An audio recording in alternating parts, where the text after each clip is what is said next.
আসসালামু আলাইকুম। আজকের এই ভিডিওতে থাকবে নিউমেরিক্যাল অ্যানালাইসিসের শর্ট সাজেশন। তো চলুন শুরু করি। এখন এক চলক বিশিষ্ট সমীকরণের সমাধান চ্যাপ্টার থেকে পরীক্ষায় সবসময় 20 থেকে 23 নাম্বার আসে। তো এই চ্যাপ্টার থেকে খ বিভাগের জন্য আমরা সাজেশনের 3টি প্রশ্ন রেখেছি, যার প্রথমটি হচ্ছে 17 নাম্বার। এটি এবারের পরীক্ষায় আসার সম্ভাবনা হচ্ছে 99%, এবং এই প্রশ্নের সমাধান পার্ট 4-এ আছে। এখন নামমাত্র কোর্স ফি পে করে সাজেশনের সবগুলো প্রশ্নের সমাধান দেখতে পাবেন। এই নাম্বারে যোগাযোগ করুন। এর পরবর্তী অঙ্কটি হলো একই চ্যাপ্টারের 23 নাম্বার। এটি এবারের পরীক্ষায় আসার সম্ভাবনা হচ্ছে 100%, এবং এটি পার্ট 9-এ সমাধান করা আছে। এর পরবর্তী অঙ্কটি হলো একই চ্যাপ্টারের 3-এর বি। এটি এবারের পরীক্ষায় আসার সম্ভাবনা হচ্ছে 99%, এবং পার্ট 12-তে সমাধান করা আছে। এখন এই চ্যাপ্টার থেকে ঘ বিভাগের জন্য আমরা সাজেশনে 5টি অঙ্ক রেখেছি, যার প্রথমটি হচ্ছে 3-এর বি। এটি এবারের পরীক্ষায় আসার সম্ভাবনা হচ্ছে 99%, এবং এটি পার্ট 2-তে সমাধান করা আছে। এর পরবর্তী অঙ্কটি হচ্ছে একই চ্যাপ্টারের 1.9। এটি পার্ট 3-তে সমাধান করা আছে, এবং এবারের পরীক্ষায় আসার সম্ভাবনা হচ্ছে 100% প্লাস প্লাস। এরপর একটি হলো একই চ্যাপ্টারের 1.13, যেটি এবারের পরীক্ষায় আসার সম্ভাবনা হচ্ছে 100% প্লাস প্লাস, এবং এটি পার্ট 5-এ সমাধান করা আছে। এরপরের অঙ্কটি হচ্ছে একই চ্যাপ্টারের 20-এর বি। এটি এবারের পরীক্ষায় আসার সম্ভাবনা হচ্ছে 99%। এখানে বলে রাখি, এই দুটি অঙ্ক ঘ বিভাগের জন্য একই সাথে থাকতে পারে। এই চ্যাপ্টারের সর্বশেষ অঙ্কটি হলো 11 নাম্বার। এটি এবারের পরীক্ষায় আসার সম্ভাবনা হচ্ছে 100% প্লাস প্লাস, এবং এটি পার্ট 11-তে সমাধান করা আছে। যেহেতু এই চ্যাপ্টার থেকে পরীক্ষায় সবসময় 20 থেকে 23 নাম্বার আসে, কাজেই এই চ্যাপ্টার বাদ দেওয়া যাবে না, এবং মনোযোগ সহকারে সবগুলো অঙ্ক করতে হবে। এখন আমরা চলে যাই পরবর্তী চ্যাপ্টারে। এখন অরৈখিক সমীকরণ জোটের সাংখ্যিক সমাধান চ্যাপ্টার থেকে পরীক্ষায় সবসময় 1 থেকে 5 নাম্বার আসে। তো এই চ্যাপ্টার থেকে খ বিভাগের জন্য আমরা একটি অঙ্ক সাজেশনে রেখেছি, যেটি হচ্ছে 1.29-এর 3। এটি এবারের পরীক্ষায় আসার সম্ভাবনা হচ্ছে 100%, এবং পার্ট 13-তে সমাধান করা আছে। এখন আমরা চলে যাই পরবর্তী চ্যাপ্টারে। এখন সমব্যবধিতে আন্তঃপতন চ্যাপ্টার থেকে পরীক্ষায় সবসময় 10 থেকে 14 নাম্বার আসে। তো এই চ্যাপ্টার থেকে খ বিভাগের জন্য আমরা 3টি অঙ্ক সাজেশনে রেখেছি, যার প্রথমটি হচ্ছে 11 নাম্বার। এটি এবারের পরীক্ষায় আসার সম্ভাবনা হচ্ছে 99%, এবং পার্ট 18-তে সমাধান করা আছে। এরপরের অঙ্কটি হচ্ছে একই চ্যাপ্টারের 15 নাম্বার। এটি এবারের পরীক্ষায় আসার সম্ভাবনা হচ্ছে 100%, এবং এটি পার্ট 17-তে সমাধান করা আছে। এরপরের অঙ্কটি হচ্ছে একই চ্যাপ্টারের 16-র বি। এটি এবারের পরীক্ষায় আসার সম্ভাবনা হচ্ছে 100% প্লাস প্লাস, এবং এটি পার্ট 16-তে সমাধান করা আছে। এখন এই চ্যাপ্টার থেকে ঘ বিভাগের জন্য আমরা সাজেশনে 2টি অঙ্ক রেখেছি, যার প্রথমটি হচ্ছে 3.2। এটি এবারের পরীক্ষায় আসার সম্ভাবনা হচ্ছে 100% প্লাস প্লাস, এবং এটি পার্ট 14-তে সমাধান করা আছে। এই চ্যাপ্টারের সর্বশেষ অঙ্কটি হচ্ছে 3.3। এটি এবারের পরীক্ষায় আসার সম্ভাবনা হচ্ছে 100%, এবং পার্ট 15-তে সমাধান করা আছে। এখন অসমব্যবধিত আন্তঃপতন চ্যাপ্টার থেকে পরীক্ষায় সবসময় 5 থেকে 14 নাম্বার আসে। তো এই চ্যাপ্টার থেকে খ বিভাগের জন্য আমরা একটি অঙ্ক সাজেশনে রেখেছি, যেটি হচ্ছে 3.14-এর 1। এটি পার্ট 21-এ সমাধান করা আছে, এবং এবারের পরীক্ষায় আসার সম্ভাবনা হচ্ছে 100%। এখন এই চ্যাপ্টার থেকে ঘ বিভাগের জন্য আমরা সাজেশনে 2টি অঙ্ক রেখেছি, যার প্রথমটি হচ্ছে 3.10। এটি পরীক্ষায় 3ভাবে থাকতে পারে, যার প্রথমটি হচ্ছে অসম ব্যবধির জন্য নিউটনের সূত্র প্রতিষ্ঠা করো।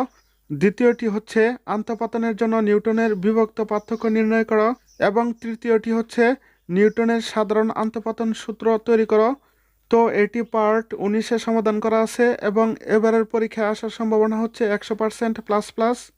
এরপরের অঙ্কটি হচ্ছে একই চ্যাপ্টারের 3.13, যেটি এবারের পরীক্ষায় আসার সম্ভাবনা হচ্ছে 100%, এবং পার্ট 20-এ সমাধান করা আছে। এখন কেন্দ্রীয় পার্থক্য আন্তঃপতন সূত্র চ্যাপ্টার থেকে পরীক্ষায় সবসময় 0 থেকে 10 নম্বর থাকে। তো এই চ্যাপ্টার থেকে খ বিভাগের জন্য আমরা একটি অঙ্ক সাজেশনে রেখেছি, যেটি হচ্ছে 3.16। এটি পার্ট 22-তে সমাধান করা আছে, এবং এবারের পরীক্ষায় আসার সম্ভাবনা হচ্ছে 99%। এই চ্যাপ্টার থেকে ঘ বিভাগের জন্য আমরা সাজেশনে একটি অঙ্ক রেখেছি। এটি হচ্ছে 3.19 এর 1। এটি পার্ট 23-তে সমাধান করা আছে এবং এবারের পরীক্ষায় আসার সম্ভাবনা হচ্ছে 99%। এখন সাংখ্যিক অন্তরীকরণ চ্যাপ্টার থেকে পরীক্ষায় সবসময় 10 থেকে 16 নম্বর আসে। তো এই চ্যাপ্টার থেকে খ বিভাগের জন্য আমরা একটি অঙ্ক সাজেশনে রেখেছি, যেটি হচ্ছে 3-এর বি। এটি পার্ট 24-এর সমাধান করা আছে এবং এবারের পরীক্ষায় আসার সম্ভাবনা হচ্ছে 100%। এখন এই চ্যাপ্টার থেকে ঘ বিভাগের জন্য আমরা সাজেশনে একটি অঙ্ক রেখেছি, যেটি হচ্ছে 4.7-এর 5। এটি পার্ট 25-এর সমাধান করা আছে এবং এবারের পরীক্ষায় আসার সম্ভাবনা 100%। এখন সাংখ্যিক যুগজীকরণ চ্যাপ্টার থেকে পরীক্ষায় সবসময় 12 থেকে 16 নম্বর আসে। তো এই চ্যাপ্টার থেকে খ বিভাগের জন্য আমরা 4টি অঙ্ক সাজেশনে রেখেছি, যার প্রথমটি হচ্ছে 4.15-এর 5। এটি পার্ট 29-এর সমাধান করা আছে এবং পরীক্ষায় আসার সম্ভাবনা হচ্ছে 100%। এর পরবর্তী অঙ্কটি হলো একই চ্যাপ্টারের 10-এর এ। এটি এবারের পরীক্ষায় আসার সম্ভাবনা হচ্ছে 99% এবং পার্ট 31-এর সমাধান করা আছে। এর পরবর্তী অঙ্কটি হলো একই চ্যাপ্টারের 4.15-এর 17। এটি এবারের পরীক্ষায় আসার সম্ভাবনা হচ্ছে 100% এবং পার্ট 32-তে সমাধান করা আছে। এর পরবর্তী অঙ্কটি হলো একই চ্যাপ্টারের 4.16-এর 3। এটি পার্ট 33-তে সমাধান করা আছে এবং এবারের পরীক্ষায় আসার সম্ভাবনা 100%। এখন এই চ্যাপ্টার থেকে ঘ বিভাগের জন্য আমরা সাজেশনের 4টি অঙ্ক রেখেছি, যার প্রথমটি হচ্ছে 4.10। এটি এবারের পরীক্ষায় আসার সম্ভাবনা হচ্ছে 99% এবং পার্ট 26-এর সমাধান করা আছে। এরপর একটি হচ্ছে একই চ্যাপ্টারের 4.11। এটি এবারের পরীক্ষায় আসার সম্ভাবনা হচ্ছে 100% এবং পার্ট 27-এর সমাধান করা আছে। এখন বলে রাখি, এই দুটি অঙ্ক ঘ বিভাগের জন্য একই সাথে আসতে পারে। এরপর এটি হচ্ছে একই চ্যাপ্টারের 4.12। এটি পার্ট 28-এর সমাধান করা আছে এবং এবারের পরীক্ষায় আসার সম্ভাবনা 99%। এই চ্যাপ্টারের সর্বশেষ অঙ্কটি হচ্ছে 9-এর বি। এটি পার্ট 29-এর সমাধান করা আছে এবং এবারের পরীক্ষায় আসার সম্ভাবনা 100% প্লাস প্লাস। এখন সাধারণ অন্তরক সমীকরণের সাংখ্যিক সমাধান চ্যাপ্টার থেকে পরীক্ষায় সবসময় 15 থেকে 21 নম্বর আসে। তো এই চ্যাপ্টার থেকে খ বিভাগের জন্য আমরা সাজেশনে 3টি অঙ্ক রেখেছি, যার প্রথমটি হচ্ছে 5.9-এর 1। এটি এবারের পরীক্ষায় আসার সম্ভাবনা হচ্ছে 99% এবং পার্ট 34-এর সমাধান করা আছে। এরপরের অঙ্কটি হচ্ছে একই চ্যাপ্টারের 5.19-এর 1। এটি পার্ট 35-এর সমাধান করা আছে এবং এবারের পরীক্ষায় আসার সম্ভাবনা 100%। এরপরের প্রশ্নটি হচ্ছে পরিবর্তিত অয়লারের পদ্ধতি। এটি পার্ট 36-এর সমাধান করা আছে এবং এবারের পরীক্ষায় আসার সম্ভাবনা 100%। এখন এই চ্যাপ্টার থেকে ঘ বিভাগের জন্য আমরা সাজেশনে 3টি অঙ্ক রেখেছি, যার প্রথমটি হচ্ছে 5.22-এর 2। এটি এবারের পরীক্ষায় আসার সম্ভাবনা 100% এবং পার্ট 37-এর সমাধান করা আছে। এর পরবর্তী প্রশ্নটি হচ্ছে একই চ্যাপ্টারের আদিমান সমস্যা সমাধানের জন্য দ্বিমাত্রিক রাঞ্জি-কুট্রা পদ্ধতি নির্ণয় করো। তো এটি এবারের পরীক্ষায় আসার সম্ভাবনা 99%। যারা নিউমেরিক্যাল অ্যানালাইসিস কোর্সে জয়েন হয়েছেন তারা এটির সমাধান শীঘ্রই পাবেন। এই চ্যাপ্টারের সর্বশেষ অঙ্কটি হচ্ছে 5.26-এর 1।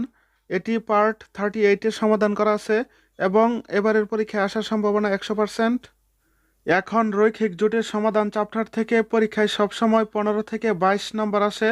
তো এই চ্যাপ্টার থেকে খ বিভাগের জন্য আমরা 3টি অঙ্ক সাজেশনে রেখেছি, যার প্রথমটি হচ্ছে 6.5-এর 3। এটি পার্ট 39-এর সমাধান করা আছে এবং এবারের পরীক্ষায় আসার সম্ভাবনা 99%। এরপরের অঙ্কটি হচ্ছে একই চ্যাপ্টারের 6.11-এর 5। এটি পার্ট 40-তে সমাধান করা আছে এবং এবারের পরীক্ষায় আসার সম্ভাবনা 100%। এরপরের অঙ্কটি হচ্ছে একই চ্যাপ্টারের 6.11-এর 14 নম্বর। এটি এবারের পরীক্ষায় আসার সম্ভাবনা হচ্ছে 100% এবং এটি পার্ট 41-এর সমাধান করা আছে। এখন এই চ্যাপ্টার থেকে ঘ বিভাগের জন্য আমরা সাজেশনে একটি অঙ্ক রেখেছি, এটি হচ্ছে 6.13। এটি পার্ট 42-তে সমাধান করা আছে এবং এবারের পরীক্ষায় আসার সম্ভাবনা 100%। এখন ম্যাট্রিক্স বীজগণিতের পুনরাবৃত্তি কৌশল চ্যাপ্টার থেকে পরীক্ষায় সবসময় 16 থেকে 22 নাম্বার আসে। তো এই চ্যাপ্টার থেকে ঘ বিভাগের জন্য আমরা সাজেশনে 3টি অঙ্ক রেখেছি, যার প্রথমটি হচ্ছে 6.37, এটি পার্ট 43-তে সমাধান করা আছে এবং এবারের পরীক্ষায় আসার সম্ভাবনা 100%। এর পরবর্তী অঙ্কটি হচ্ছে একই চ্যাপ্টারের 6.39-এর 6, এটি পার্ট 44-এ সমাধান করা আছে এবং এবারের পরীক্ষায় আসার সম্ভাবনা 99%। এই চ্যাপ্টারের সর্বশেষ অঙ্কটি হচ্ছে 6.48-এর 4, এটি এবারের পরীক্ষায় আসার সম্ভাবনা 100% এবং পার্ট 45-এ সমাধান করা আছে। পরবর্তী সাবজেক্টের সাজেশন পেতে এই ভিডিওটি লাইক করুন, শেয়ার করুন